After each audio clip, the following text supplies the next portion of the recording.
During college break, I wanted to go to my childhood bedroom. "Don't go in there," my mom said. "It's just for storage now," my dad added. He looked nervous. Later that day, I went in anyway and saw this. 5 minutes later, I called 911. I didn't expect much. Just sleep, honestly. I came home with a headache and a half-dead phone, thinking about my old bed and the cheap lavender candle I left on the windowsill last summer. It was late. Not dramatic late, just dark and quiet. My parents opened the door like nothing was weird. My mom said hi. My dad joked about how heavy my suitcase was. I nodded, followed them in, and tried to remember how many hours of sleep I'd lost that week.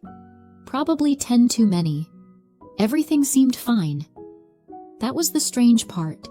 There was no tension, no arguing, no sideways looks, just a clean hallway and the faint smell of laundry detergent. I said, "I'm just going to drop my stuff in my room," without thinking. That's when my mom said, "Don't go in there." It was immediate, a little too fast. Then my dad added, "It's just for storage now." He looked nervous, not alarmed, just uncomfortable, like he didn't know what version of this conversation we were about to have. I froze a little, not because it was a big deal, just because it was weird. "It's only temporary," my mom said, like she was smoothing it over. "You'll stay in the guest room this time." They moved on quickly. I didn't. My old room, the only space in that house that ever felt mine, was off limits, blocked. Just like that. No warning. They didn't explain. I didn't ask. I followed them to the guest room like it didn't matter, even though it did. The guest room was mostly a folded-up couch and a weird smell that hadn't been there before. There was a blanket, but no pillow, no lamp, no closet. I sat down, and the springs pushed back harder than I expected. "This okay?" my mom asked. "Yeah," I said. It wasn't. The rest of the evening passed quietly. We had dinner. No one said much.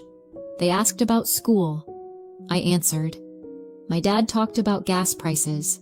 My mom laughed at something, but I can't remember what. It was like we were all reading from a script no one cared about anymore. I went to bed early, or at least I tried. I stared at the ceiling. The room was cold. My back hurt. There was a weird noise in the wall. Maybe pipes, maybe something alive. I kept thinking about the door, why it was blocked, what could possibly be inside. And I know, it sounds small, but it didn't feel small. It felt wrong. I got up sometime after midnight. I didn't check the clock, just needed to see it, needed to know. The hallway was dark, quiet. I walked slowly, like I was afraid of waking someone, or maybe of what I'd find. The boxes were gone, the ones that were stacked in front of my door earlier. They were just gone.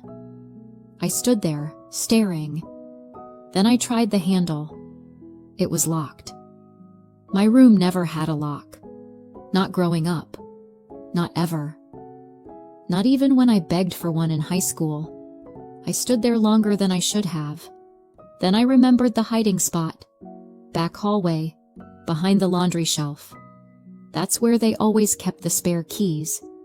I went there, reached behind the panel, and sure enough, there was a key. New, shiny, taped in the usual spot. I don't know what I expected. Maybe that it wouldn't be there. Maybe that I'd chicken out. I didn't. Back at the door, I slid the key in, turned it. It clicked open.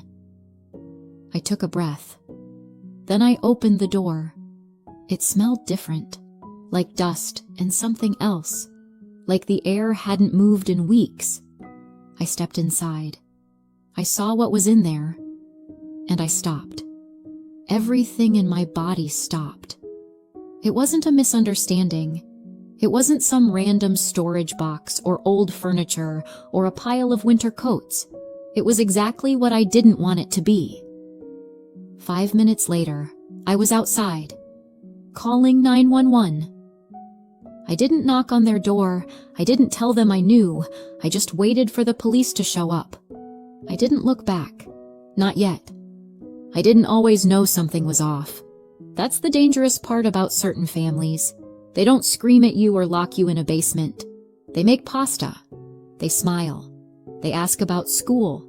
They make it easy to convince yourself that the knot in your chest is your fault. Growing up, I would have said things were fine. Good even. I was the younger sister. Vivian was the older one, and the rules were pretty simple. She got to go first and I got to watch. Vivian had the louder voice, the better grades, the shinier hair. She wore blazers to school dances and pulled them off.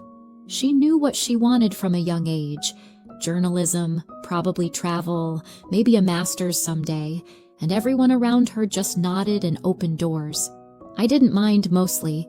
I played music, kept my head down, learned how to disappear in plain sight. But even then, I noticed things. How Mom always made Vivian's favorite dessert, but forgot mine. How Dad would interrupt me mid-sentence to ask Vivian if she needed more water. How, when I once said, "I feel like she's your favorite," they both laughed like I'd just said something adorable and stupid. You're imagining it, Mom said. You're being dramatic, Dad added. I learned not to say it out loud again. It got clearer in college. Vivian had most of her tuition covered by Mom and Dad. Not all of it, but enough that she could intern over summers instead of working retail. I asked once if they could help me too, just a little, maybe a textbook or two, and Mom said, "We wish we could, sweetie," in a voice that made me feel like I'd asked for a Tesla. So I worked. Cafes, admin assistant gigs, a tutoring job I hated. Vivian, meanwhile, studied abroad in Florence and said it deepened her understanding of narrative. I deepened my understanding of overdraft fees. Now she's finishing her degree. She says she wants to take a year off before grad school to travel, decompress, see the world. She talks about it constantly like it's her life's work. Thailand, Morocco, the Galapagos. She says it'll make her a better writer. Maybe it will. What gets me is how excited my parents are. Like glowing. Full-on will make it happen energy. They've already started talking logistics, money, flights. I overheard them saying maybe Grandma could help. That part made me stop walking. Not help Vivian exactly. Just that when Grandma passes, they expect to use part of the inheritance to fund the trip. You know, since the money would be staying in the family. Grandma's 89. Still sharp. Still herself. Still alive. It was the when that got me. Like her death was just a pending transaction. What they don't get, what I haven't told them, and maybe never will, is that I'm not jealous of Vivian's plane tickets. I'm angry because of Grandma. Because we have something. A thing that no one else in the family even pretends to understand. Music. She played cello and piano. Taught me both before I could reach the pedals. Her hands used to move like water. Mine tried to keep up. When I was 10, she let me sit beside her while she opened a locked cabinet I wasn't supposed to know about. Inside were instruments I didn't have names for. Violas with inlays, flutes with carved keys, a mandolin that looked like it belonged in a museum. She told me they'd been passed down, kept, never sold, played, but always with care. Years later, when I was home for a weekend, she told me they were meant for me. She didn't say it like it was a gift. She said it like it was a continuation, like she was handing over a language. I didn't tell anyone, not because it was secret, because it was sacred. But they found out, and they were pissed. I heard Dad first, late one night. "It's not fair to give it all to Romy." Mom agreed, said it should be split evenly, that those kinds of things belong to the whole family. They meant Vivian. Vivian, who doesn't play. Vivian, who once asked if the oboe was the goose-sounding one. I wanted to scream, but Grandma didn't back down. She said clearly that they weren't for sale, that she wasn't dead, that she had the right to decide what happened to her things. I didn't say anything. I didn't have to. Then the break-in happened. Grandma was in the hospital overnight. A small issue, they said, just a precaution. She came back the next day to find her back window smashed and the collection gone. All of it. She called me crying. I had never heard her cry before. Not at funerals, not when Grandpa died, not when she lost her best friend to cancer. But this broke her. They're gone, she kept saying. I thought I'd have time to show you. I tried to calm her down. I told her maybe the insurance would help. She said, "It's not about the money." I knew that. Of course I knew that. She got sick again 2 days later, hospitalized again, weaker this time. The doctors said stress was making it worse. I stayed with her, took time off, sat next to her bed while she slept in half-hour stretches. It wasn't the theft. It was what it took from her. The idea that something that had lasted generations had ended under her roof. I've never hated anyone more than I hated whoever did that. And then I found out who it was, because I opened that door. I walked into the room I wasn't supposed to walk into, and there they were. The cases, the instruments, all of them, lined up under a tarp, hidden in my childhood bedroom like some kind of cursed treasure. They were never stolen. They were moved. 5 minutes later, I was outside, breathing too fast, calling 911. The dispatcher said someone would be there soon. I wasn't sure what soon meant when it was past midnight on a quiet street where nothing ever happened. But I stayed outside anyway. Not because I wanted to be brave or dramatic, just because I couldn't go back in. I didn't want to see the kitchen, or the hallway, or my parents asleep in their bed while Grandma was still hooked up to monitors because of what they did. I stood near the mailbox, my jacket only halfway zipped. I kept touching my phone like it would make time move faster. Every few minutes I looked at the house. All the lights were still off except for the porch. It looked normal from the outside. Everything did. Which was kind of the point, wasn't it? The patrol car pulled up 28 minutes later. I counted. No lights, no sirens, just a quiet engine and the crunch of tires against the curb. 2 officers got out, one older, one younger. Neither of them looked surprised to find me standing outside in the cold, holding my phone like it was the only thing keeping me upright. "You the caller?" The older one asked. I nodded. They didn't ask why I was outside, just listened while I told them, calmly and clearly, what I'd found.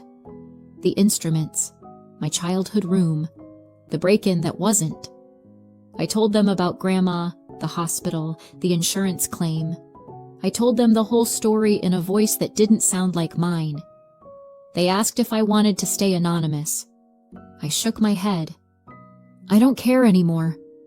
They nodded like they'd seen that before. Maybe they had. One of them stayed with me.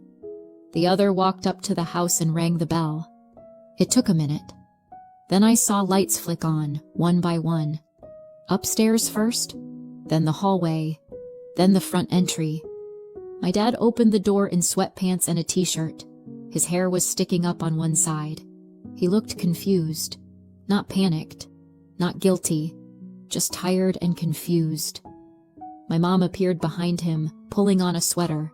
She looked even more confused than he did. I couldn't hear what was being said. The officer kept his voice low. I watched from the sidewalk, not hiding, just staying out of the way. It felt strange to watch them from that distance, like they were strangers in someone else's house. Eventually, both officers went inside. The door closed behind them. I stood there, arms folded, trying to stay warm. My feet were starting to ache from the cold.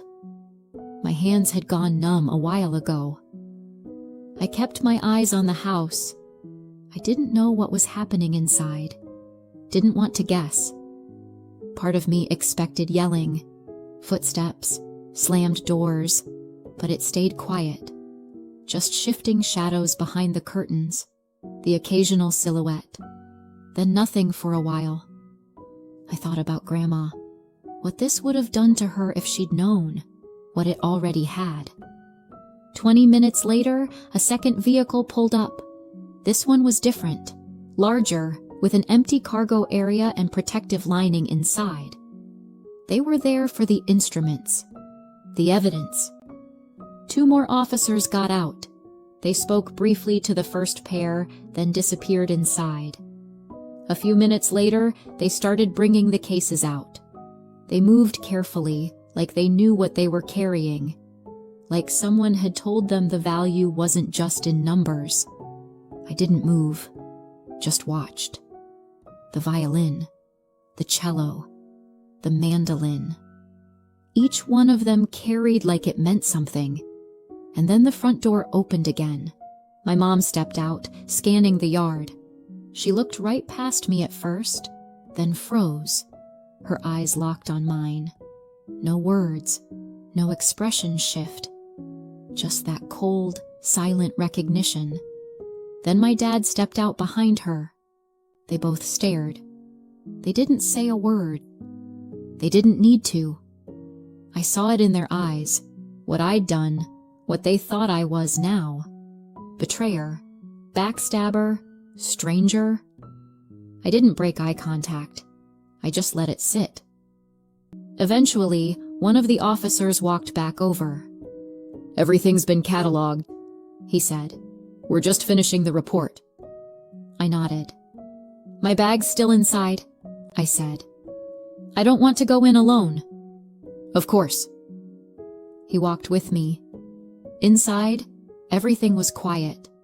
The guest room hadn't changed. My bag was already packed.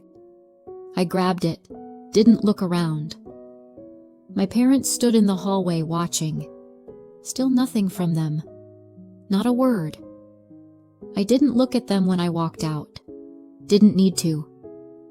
Outside, the last instrument case was being loaded.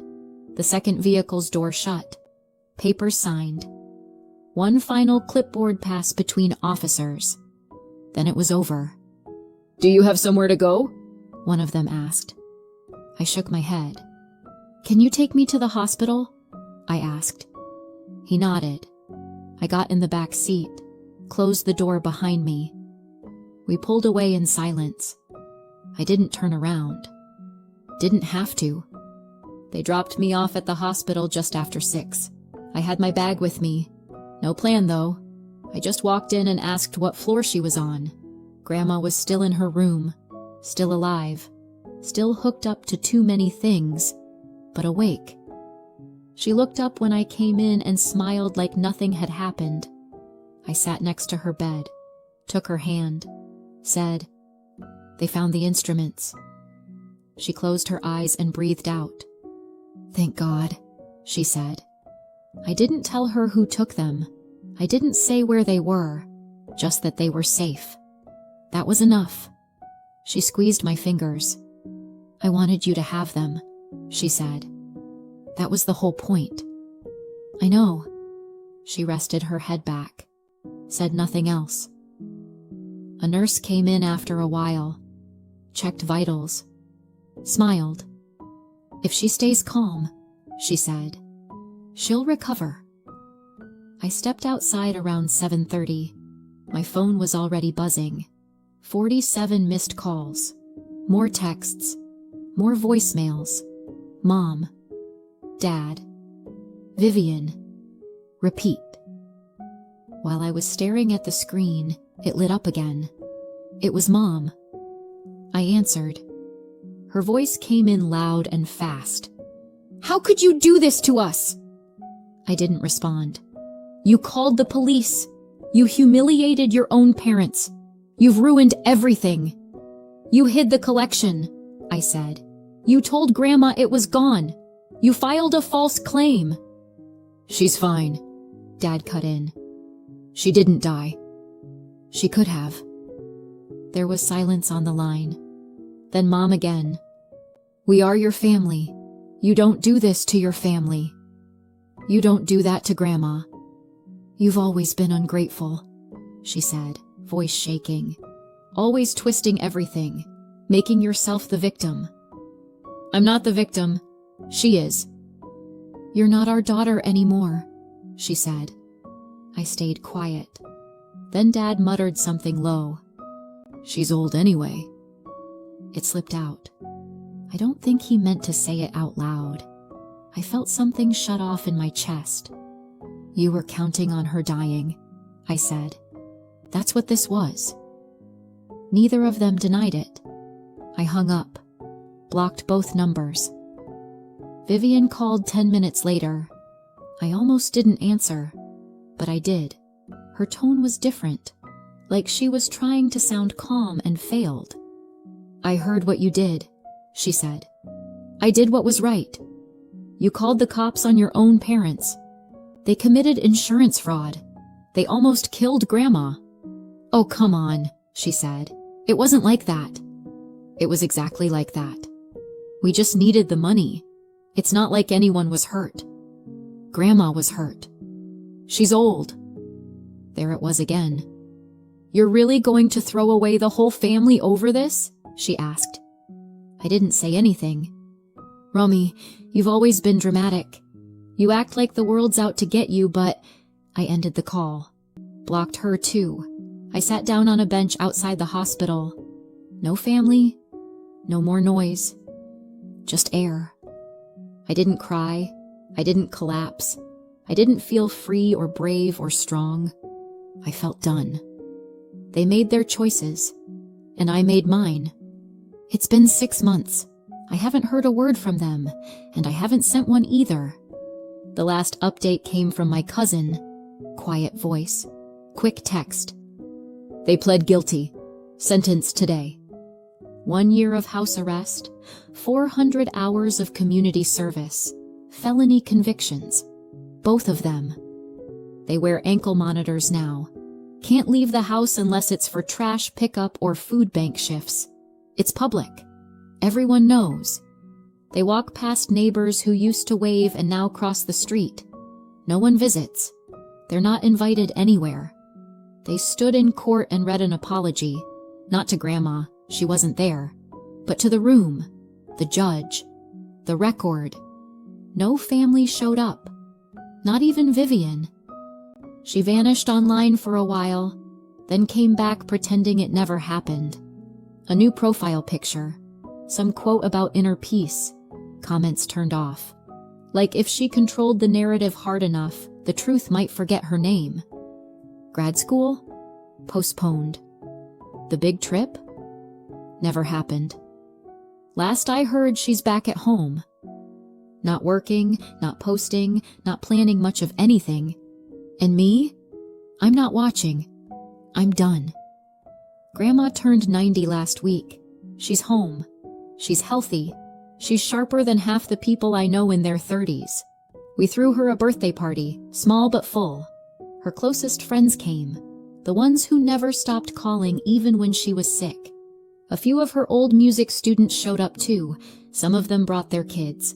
I guess they wanted those kids to meet the woman who taught them to play like the music meant something.